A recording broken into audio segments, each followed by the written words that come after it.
తిరుపతి జిల్లా railway Koduru HMM హైస్కూల్లో correspondent గా పనిచేస్తున్న దేవసుందరం ఈ నెల 4వ తేదీన 8వ తరగతి చదువుతున్న ఇద్దరు అబ్బాయిలను తమ ఇంట్లో పనిచేయడానికి తీసుకెళ్లాడు. పనిచేసే సందర్భాల్లో ఆ ఇంట్లో ఉన్న మహిళ రోహిత్ అనే అబ్బాయి తప్పుగా మాట్లాడాడని కరెస్పాండెంట్ తో చెప్పింది. ఆ అబ్బాయిని విచక్షణ రహితంగా కొట్టడంతో ఆ అబ్బాయికి ఫిట్స్ వచ్చింది. అయినా కూడా వదలకుండా చేతిలో తాళాలు పెట్టి మెలకువ వచ్చిన తరువాత మళ్లీ దాడి చేసి అతి దారుణంగా కొట్టాడని ఆ అబ్బాయి పేరెంట్స్ కలెక్టర్కు వినతిపత్రం ఇచ్చారు. జరిగిన ఈ విషయంపై విచారణ నిమిత్తం వెల్ఫేర్ అసిస్టెంట్ ఆఫీసర్ చందన హెచ్ఎం హైస్కూల్కు వచ్చి బాధితుడు రోహిత్ వారి కుటుంబ సభ్యులతో మాట్లాడారు. ఇక్కడ జరిగిన విషయంపై అధికారులకు రిపోర్టు చేస్తామని తిరుపతి వెల్ఫేర్ అసిస్టెంట్ ఆఫీసర్ చందన తెలిపారు.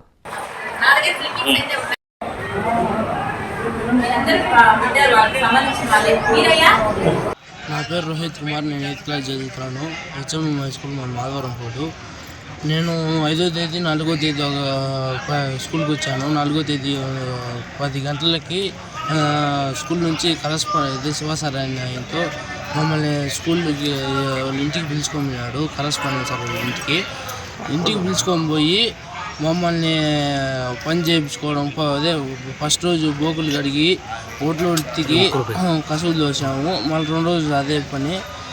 2వ రోజు మేము బోగులు కడిగి కసువులు దోసిన తర్వాత మమ్మల్ని 12:30కి అన్నం తొలుకొమ్మాడు. అన్నం తొలుకొమ్మినాక తినేసి మేము ఇంటికి వచ్చాము. ఇంటికి వచ్చేవాళ్ళకి అదే వాళ్ళ ఇంటికి పోయినాము. ఆంటీకి గొడ్లు ఏమో చెప్పారు సారు, చెప్పని చెప్పినాడు. నేను ఇంటికి పోయి ఆంటీ గొడ్లు వేద్దాం రా ఆంటీ అన్నాను. నాకు కొంచెం నత్తి ఆమె ఉద్దేశంతో ఆలోచించి నాకు తెలీదు. సార్కి మమ్మల్ని ఇంటికి నుంచి స్కూల్కి పిలుచుకోవచ్చు. క్లాస్ రూమ్లో ఉన్న తర్వాత శివ సార్ ఆయనకి ఫోన్ చేసి వాళ్ళిద్దరిని పిలుచుకొని వచ్చిన పిల్లల్ని ఇద్దరిని పిలుచుకోవాలని చెప్పి మమ్మల్ని పిలుచుకొని తర్వాత మమ్మల్ని ఇరుపక్కల బేగాలు వేసి మమ్మల్ని కరెస్పాండెంట్ సార్ తల్లిని కొట్టి మమ్మల్ని తంతే మేము అదే బీరువాకి ముందుకు వచ్చి పడినాము.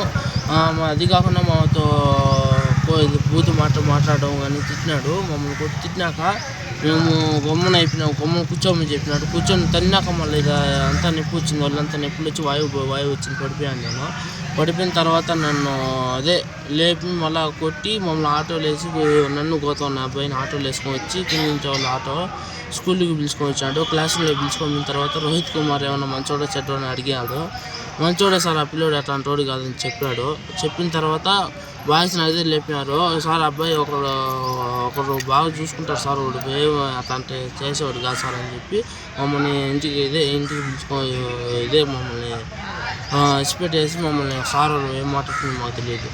ఇట్లా జరుగుతున్నాను. నేను కరెస్పాండెంట్ సార్ ఇంటికి పోతే కరెస్పాండెంట్ సార్ నన్ను రోహిత్ అనే బాబుని పని చేయించుకున్నాడు. పని చేయించుకొని ఇంట్లో అన్నం పెట్టించి తిని ఆంటీ కాడికి పోయి ఆంటీ సార్ ఈ మరి పని చేయవాడు అంటే సార్కి ఏందో చెప్పింది. ఆంటీ చెప్పి కొట్టించింది మా ఇద్దరిని.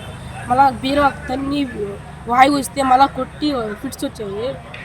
మళ్ళీ దొమ్మల కాడంతా నొప్పని మళ్ళీ కొట్టి వాయువు వచ్చింది. మళ్ళీ 2వసారి వాయువు వచ్చి పడిపి కింద మళ్ళీ సార్ బీగాలు వేసి శివ సార్ అందరినీ ఈయన్ని కొట్టారు. ఇద్దరిని కొట్టి మళ్ళీ ఆటోలో వేసుకొని వచ్చి ఇంటికాడ బల్లో వదిలి తాగేసి మళ్ళీ క్లాస్లోకి వచ్చి క్లాస్లో ఈ మార్గ గర్ల్స్ బాయ్స్ని అడిగి బాయ్స్ ఈ మార్గం రోహిత్ మంచోడా అంటే మంచోడా అని చెప్పి గర్ల్స్ని అడిగితే మంచోడా అని చెప్పారు. ఈ హెచ్ఎంఎం హై స్కూల్లో 6వ తారీఖున ఒక కంప్లైంట్ వచ్చింది మనకి. వై రోహిత్ ఎం గౌతమ్ అనే పిల్లలని ఈ స్కూల్లో ఉంటున్న కరెస్పాండెంట్ గారు ఫిజికల్గా వాళ్ళని కొట్టారని కలెక్టర్ గారికి కంప్లైంట్ వచ్చింది. దాని మీద విచారణ కోసం ఇక్కడికి వచ్చాను. పిల్లలిద్దరినీ వాళ్ళ తల్లిదండ్రుల్ని విచారించడం జరిగింది. మిగతా ఇక్కడ పనిచేసేటువంటి స్టాఫ్ని, హెచ్ఎం గారిని, మిగతా సాక్ష్యాలని విచారించిన తర్వాత నేను డీటెయిల్డ్ రిపోర్ట్ని, నా ఎంక్వైరీ రిపోర్ట్ని కలెక్టర్ గారికి, మా డిఎస్డబ్ల్యూ గారికి సబ్మిట్ చేయడం జరుగుతుంది. దాని తర్వాత వాళ్ళు యాక్షన్ తీసుకోవడం జరుగుతుంది. ఇప్పుడు ఏముంటారు అబ్బాయి కానీ పేరెంట్స్ కానీ ఏముంటారు? ఆ అబ్బాయి బాధితుడు విక్టిమ్ని మేము ఎంక్వైరీ చేసినప్పుడు ఆ అబ్బాయి బయాలజీ పీరియడ్లో నేను వెళ్ళాను, సార్ పిలిస్తేనే వెళ్ళాను, అక్కడ పని చేయించుకున్నారు. నేను ఒక మాట అంటే వాళ్ళు ఇంకొక మాటగా అర్థం చేసుకొని మిస్అండర్స్టాండింగ్తో నన్ను కొట్టడం జరిగింది అని చెప్తున్నాడు. వాళ్ళ పేరెంట్స్ కూడా అదే చెప్పారు. నారాయణ మాతృసేవా పథకం అమ్మతనానికి కమ్మనైన పథకం. సుమారు 1500 విలువ గల నారాయణ బీబీ హెల్త్ కిట్ ఉచితం. అవుట్ పేషెంట్స్ కు ప్రతి నెల డాక్టర్ ఫీజు ఉచితం. అల్ట్రాసౌండ్ స్కానింగ్ ఉచితం. గర్భిణీ స్త్రీలు కాన్పు కోసం కానీ ఇతర అవసరమై హాస్పిటల్లో చేరినప్పుడు బెడ్ ఛార్జీలు ఉచితం. ప్రాథమిక వైద్య పరీక్షలు ఉచితం. మందులు ఉచితం. బ్లడ్ బ్యాంక్ నందు అవసరమైన వారికి రక్తం ఉచితం.